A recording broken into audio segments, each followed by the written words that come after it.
Yesterday, all hell breaks loose. All hell breaks loose because the President of the United States has a bipartisan meeting over deferred action for childhood arrivals. Now, Trump thinks he's behind closed doors, and he thinks this is an off-the-record conversation. As Trump should know by now, when you're in a room with Democrats and or Republicans, the chances that what you say remain on background or secret are very, very slim to none. Trump apparently forgot this little problem, and so he decided to sound off about immigration. So here's what the Washington Post originally said. So they reported yesterday that Trump had been having a conversation about protecting immigrants from Haiti, El Salvador, and African countries. Right? And when he was talking about El Salvador, that was particularly of interest because the Trump administration had moved to basically revoke the temporary visas for people who have been in the United States from El Salvador, 200,000 of them. They've been there for I think 15 years, and Trump revoked some of their visas. We don't know the context of the comments. It's unclear where Trump made these comments, but here is what he said. We don't know whether he was talking about the Visa Diversity Lottery Program or whether he was talking about targeted deportation of illegal immigrants from particular countries. That does make a difference because here's what Trump supposedly said. He said, quote, "Why are we having all these people from bleep hole countries come here?" Bleep is another word for poop. Okay, why are we having all these people from bleep hole countries come here? And then the Post continues, Trump then suggested that the United States should instead bring more people from countries such as Norway, whose prime minister he met with Wednesday. The president, according to a White House official, also suggested he would be open to more immigrants from Asian countries because he felt they helped the United States economically. He then reportedly continued, "Why do we need more Haitians? Take them out." So Jake Tapper reports that what he meant by that is he was specifically talking about revoking the temporary visas for Haitians who have been here after the earthquake of about 10 years ago. So that's the entirety of the comments, right? That apparently he was talking about Haiti and African countries, and he said, why are we having all these people from bleep hole countries come here? And then he said, why do we need more Haitians? Take them out. So I'm going to give you my basic take on all of this, but in light of how people have reacted to this. So there have been a bunch of reactions against these comments. Obviously, is this something that the President of the United States should be saying? Not even close. Not even close. Okay, this is not something the President of the United States should be dropping in private or public. It's kind of yucky. And not just is it yucky, the implication could be taken as racist. Now, I'm going to give you two possible reads of his comments. It's very hard to read, by the way, the second comments, why do we need more Haitians, take them out, as anything but bigoted. But those first comments, why are we having all these people from bleep hole countries come here? People are taking this to mean that he means that everyone from bleep hole countries is a bleep hole, and that's why they shouldn't come here. I'm not sure that that is fully in evidence. So there's a few reasons why people are angry today. And we'll go through why people are angry, and as we go through, you will see sort of why I think that this may be a little bit overblown, depending on how you interpret his comments. First of all, let me explain the vagary in the comments. There are two ways of interpreting this comment.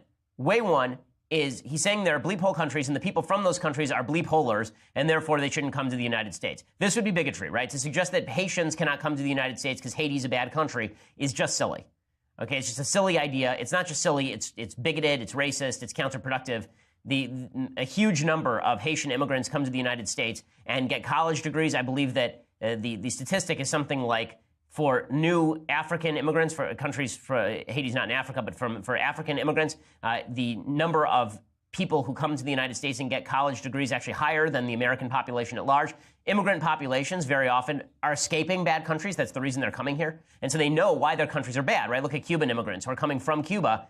Cuba's kind of a bleep hole country, according to many Cuban expatriates. That's why they're leaving. That's why they're coming here. The same thing is true of the Vietnamese boat people who left and came here because they're trying to escape the destruction of their country.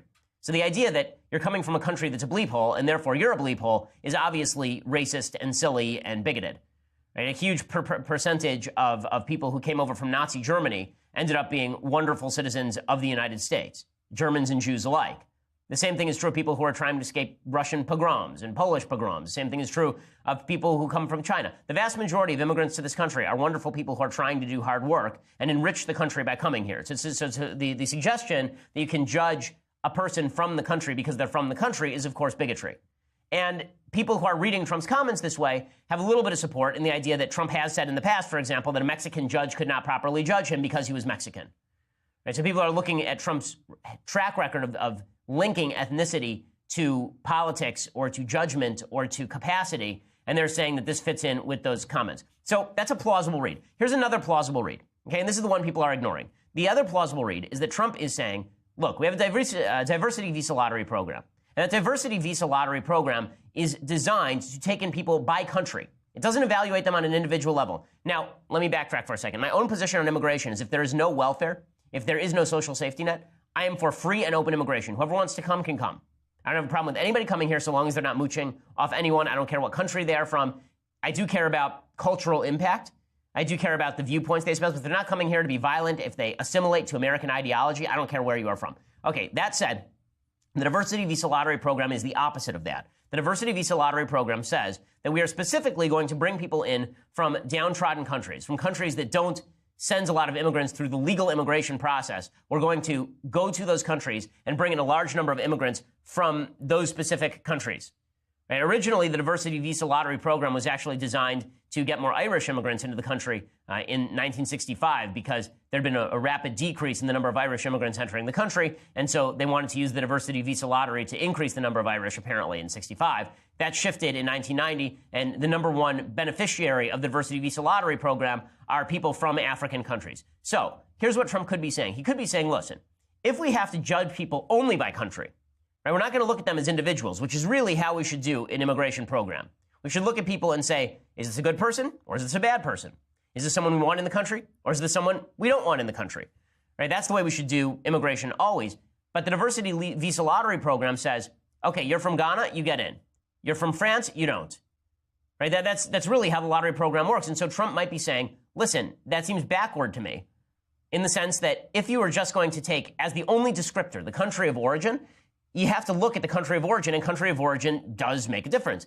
It is easier, put aside race, it's easier, for example, to integrate someone from Great Britain into American ideals than it is to integrate somebody from, say, Russia in American ideals. Now, Russians are still white people, but the idea that you're coming from a government where there's no history of American ideology, that makes no difference at all. On average, it does make a difference. And I'll give you some statistics later that show that it makes a difference. But the point is this.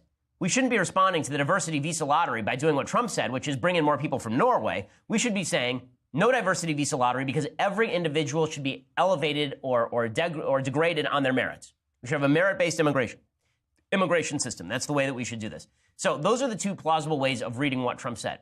Now, in a second, I'm going to explain to you all the various ways that people have taken his comments and the way that the left, I have to say, they are so stupid because they have a win here, right? If they want to hit Trump as a racist, it's not hard to get from point A to point B, but they somehow completely miss point B and they just go to point Z.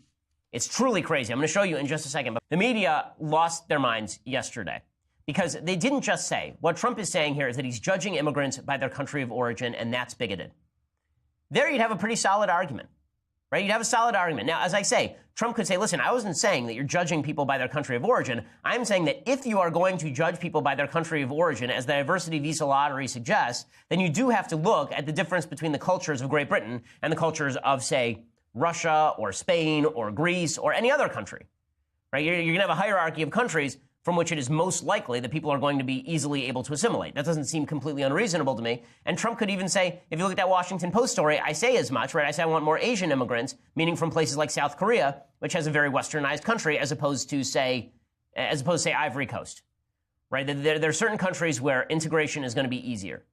And then you'd have to provide some statistics to prove it. And we'll talk about the statistics in a little while. But that is not what the media are going nuts over. So the media have gone nuts over a few different things here. The first thing they've gone nuts over is the actual vulgarity that Trump said the word bleep hole. Now, number one, Trump said the word bleep hole behind closed doors. And I find it a little bit ridiculous that everybody in the media is saying, how dare Trump say that there are countries that are bleep holes? I've sat with a lot of these members of the media. They will call red states bleep holes. They will call their apartment a bleep hole. They will suggest that that the recycling center 2 blocks from their house is a bleep hole. The idea that you can't say the word bleep hole, that suddenly they're very offended by this, is belied by the fact that they then went on TV and decided to say the actual word bleep hole, but not bleeping it, over and over and over. So Jim Acosta went nuts yesterday, and he just decided to say bleep hole 1,000 times in a row. Again, I don't know what editorial standard is here. I know NPR has now said that they're not going to bleep it out. They're going to say shh hole, right? They're not actually going to bleep it out. They're going to say the entire word. Now, what's amazing about this is, of course, this is not the first time in American politics that people have cursed before. Before I get to the media going crazy over this, first, I want to show you, okay? You remember when Joe Biden, it was a big headline. Joe Biden said to Barack Obama that when Obamacare passed, he said on an open mic that this is a big effing deal. Flashback, okay? Here's Biden saying that. Ladies and gentlemen, the President of the United States of America, Barack Obama.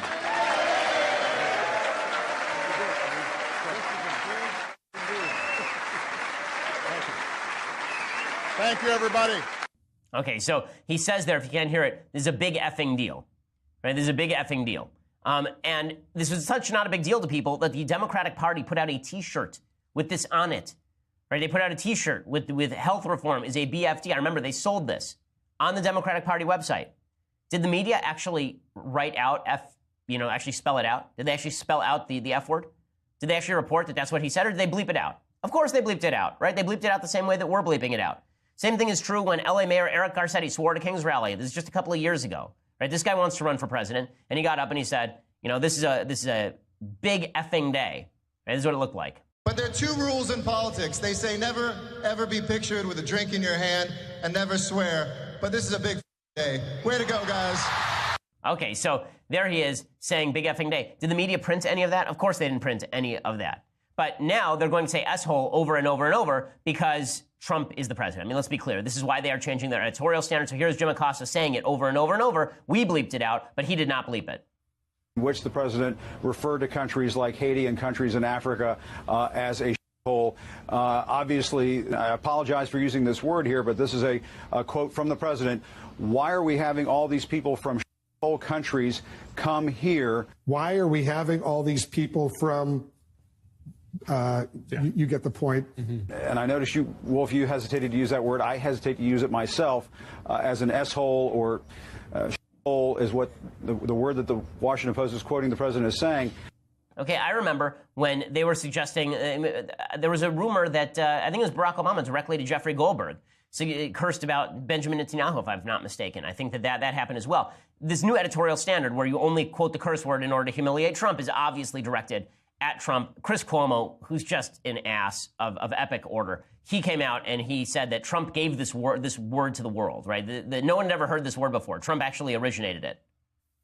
The president is just showing you who he is.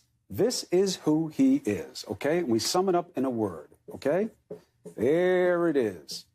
This is the gift that he decided to give the American people. So he says the president, this is who he is. He is a bleep hole, right? This is what Chris Cuomo now says about Trump. So are they really that upset about the vulgarity? Of course they're not upset about the vulgarity. That's nonsense. Okay, that's nonsense. They don't care about the vulgarity.